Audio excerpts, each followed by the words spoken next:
DMTV Info, votre chaîne d'information en temps réel. La politique, la santé, le sport, les faits de société, la musique, les rumeurs et bien plus encore. Vous découvrirez cela dans notre chaîne DMTV Info.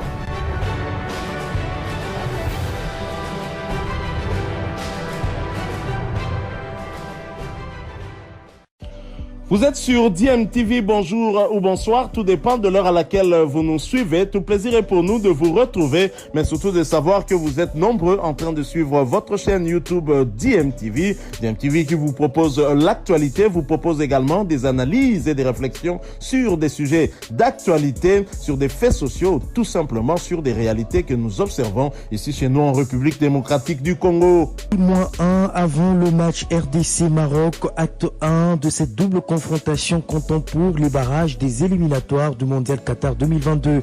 La grande particularité de cette rencontre qui sera après-midi disputée entre les deux nations et l'utilisation de la VAR. Une grande première de cet outil au stade des Martyrs de la Pentecôte, mais ça sera sous le contrôle des deux experts français, François Lectexier et Benoît Nilo. Ces deux têtes ont la maîtrise et l'expérience de l'outil pour l'avoir utilisé à plusieurs reprises en Ligue 1 française. La grande question que vous vous êtes posée est de savoir si cet outil issu de la haute technologie va rester au stade des Martyrs après la rencontre ou va donc rentrer en France. Nous avons posé cette question au secrétaire général de la Fédération congolaise de football association belge Citoatala indique que la RDC envisage se doter aussi de sa VAR propre, mais ça sera après les éliminatoires du Mondial Qatar 2022. On l'écoute.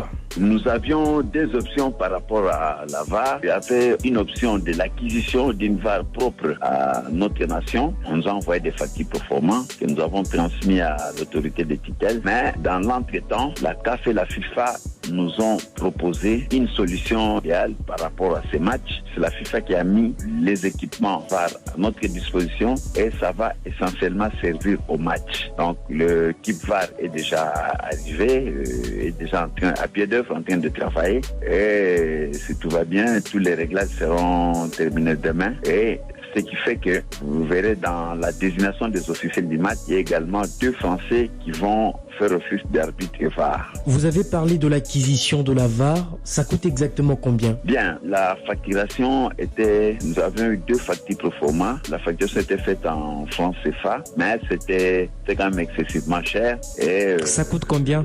D'aucuns ont estimé que les prix étaient un peu surévalués et comme ça devait se faire dans la précipitation, c'est-à-dire que pendant que nous cherchions à savoir la véritable valeur des équipements de la VAR, la FIFA a proposé la solution à laquelle nous allons courir pour le match de 25. Donc c'est un problème que nous allons relancer après ces matchs de barrage. On parle de 6 millions de dollars? En tout cas, c'est cher, mais je n'ai pas le coût en tête. Je ne peux pas avancer des chiffres sans certitude. Voilà, c'était la Belge Citoatala, secrétaire générale de la Fédération congolaise de football association. Se procurer la VAR, c'est aussi le souhait de l'arbitre international congolais Olivier Safari, joint depuis le Caire en Égypte. Il nous explique ici comment fonctionne cet outil, de quoi il est composé. Nous allons l'écouter. C'est une première, oui, à Kinshasa, qui est cette utilisation de VAR, mais qui ne devait pas être la dernière, parce que dès que ça nous a visité, si possible, pourquoi ne pas rester avec? Ou alors, pourquoi ne pas s'en procurer? Parce que d'autres pays ont évolué, les arbitres sont avantagés, d'autres pays. Combien coûte la VAR? Je n'ai pas exactement le montant avec moi. C'est qui est vrai que je sais que ça coûte cher. C'est pas de l'eau à boire. Mais qu'est-ce que ça peut coûter de VAR toute une république? Parce que nous ne sommes pas n'importe quel pays quand même. Vous voyez le Maroc en a, et c'est dans plusieurs terrains, plus de 2 ou 3 terrains. L'Égypte en a, l'Afrique du Sud en a, vous allez comprendre que l'Algérie est en train d'installer ça. La Tunisie aussi. Alors, pourquoi pas nous? Une question purement pédagogique. De quoi est composée la VAR? Vous savez, la VAR, c'est toute une chambre que je peux dire ça, parce que dans les box, on a plus de 4 télés. Il y a une télé qui est opérationnelle par l'opérateur, qui n'est pas arbitre. Donc, lui, c'est un technicien. C'est lui qui rassemble et qui fournit tout le nécessaire aux arbitres et techniciens. Il y a deuxième télé où l'arbitre voit et peut checker. Juste au-dessus de cette télé-là, il y a une autre télé qui est le téléprogramme. C'est-à-dire, l'arbitre peut rater quelque chose en bas sur sa télévision. Il regarde en haut pour voir quelques secondes après qu'est-ce qui s'est passé, qu'est-ce qu'il a raté. Et à part cet arbitre VAR, il y a un autre arbitre VAR assistant qui est à côté de lui. Et lui aussi a des écrans devant lui. Et finalement, il y a un autre arbitre qui peut être utilisé ou pas, qu'on appelle assistant VAR. Lui aussi, souvent c'est un arbitre assistant. C'est lui qui est chargé des hors-jeux. Donc il y a eu hors-jeu ou pas. Mais aussi, il y a plusieurs matériels qu'on installe pour que ça soit opérationnel jusque sur la zone neutre vers le terrain pour que l'arbitre puisse aller vérifier lorsque c'est nécessaire d'aller vérifier. On va voir là à même son kit de communication. C'est vraiment une organisation utile pour un match de football, pour éviter de rater certaines choses. Donc c'est vraiment un outil très très très important pour un match de football dans un pays qui se veut développer le football. Olivier Sanfari, arbitre international congolais qui intervenait depuis le Caire en Égypte, où il sera l'assistant du match des barrages qui va opposer l'Égypte au Sénégal, remake de la dernière finale de la CAN camerounaise. L'arbitre du match, ce sera l'autre Congolais Jean-Jacques Kondala. Revenons à cette rencontre RDC-Maroc. La tension monte d'un cran. Le choc a été lancé depuis hier sur la toile et surtout entre les deux fédérations. Et déjà une première polémique avant ce match. Hier, la Fédération royale marocaine de football a, dans un courrier envoyé à la Confédération africaine de football, dénoncé les conditions d'accueil des Lions d'Atlas du Maroc. Pas d'absence d'un représentant de la FICOFA pour les accueillir, peut-on lire dans cette lettre, où elle évoque aussi un problème de bus qui devait les amener à l'hôtel. Pour elle, le bus n'était pas disponible, d'où cette décision de louer un bus qui est tombé en panne par la suite. Ainsi donc, la Fédération royale marocaine de football a exhorté la CAF à prendre les dispositions nécessaires et réglementaires pour que de tels actes anti-fair play soient sanctionnés et ne se reproduisent pas. Dans la foulée, la FICOFA a donc réagi. L'instance fêtière de football en RDC a aussi écrit à la CAF, mais avant de vous parler en long et en large de cette lettre, nous allons écouter le secrétaire général de la FICOFA qui a balayé d'un revers de main les accusations des Marocains. Belge Sitoatala nous donne ici une autre version de fait.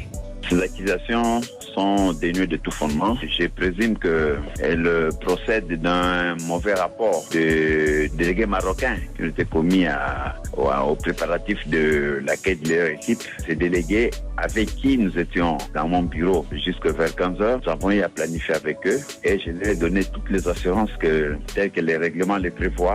Un bis allait être là pour le transport de la délégation ainsi que une Jeep pour les officiels. Par rapport à l'arrivée de la délégation, il y avait 2 heures différentes. La première correspondance de la Fédération royale marocaine faisait allusion à 21h30 pour l'arrivée de la délégation et les délégués ont parlé de 18h15. Et puis après le départ, il y a eu une correspondance contredisant la première par rapport à l'heure d'arrivée qui faisait allusion à 18h15. Alors, on s'est dit que nous devions être prudents, ne pas considérer la deuxième heure de 21h. Nous avons pris en considération l'heure de 18h. Donc à 17h, l'un des représentants de notre protocole était 17h30 à l'aéroport avec les bis et la Jeep de marque Prado. L'équipe est arrivée à 21h, donc de 17h30 à 21h30 et d'arrivée de la délégation. Le protocole était là, le colonel Tosi était là, le bus loué par la FECOFA en très bon état était là, ainsi que la perdre. Mais à un moment donné, vers 19h, un des conseils de l'air ambassadeur m'a appelé, parce que j'étais régulièrement en contact avec lui. Il m'a appelé pour me dire qu'il n'y avait pas de bis. Et ne sachant pas que moi j'étais en contact permanent avec notre protocole et les chauffeurs du bus, j'ai appelé les chauffeurs du bus qui m'a envoyé la photo d'un autre bus loué par les propres soins. Et contrairement à ce que vous pouvez penser, c'est ce bus-là qui est tombé en panne. Malheureusement, ils ont eu la malice de nous accuser faussement. Voilà, c'était la Belge Citoatala, secrétaire générale de la FECOFA. Dans cette correspondance, la FECOFA demande à la Fédération marocaine de football de retirer des propos infondés contenus dans sa correspondance. Pendant ce temps, il faut vous signaler que la vente des billets pour cette affiche aura lieu uniquement ce jeudi à 9h au stade des Martyrs et au siège de la Fédération congolaise de football association. Le prix du billet est fixé à 20 000 francs congolais. Sur terrain, les fauves congolais continuent à se préparer ce jeudi. Ils seront à leur dernière séance d'entraînement au stade des Martyrs. Les Léopards ont reçu hier la visite du Premier ministre Jean-Michel Samaloukonde, porteur d'un message de soutien du chef de l'État Félix-Antoine Tshisekedi. 48 ans après, nous croyons et c'est maintenant qu'il faut écrire l'histoire, a dit le chef du gouvernement.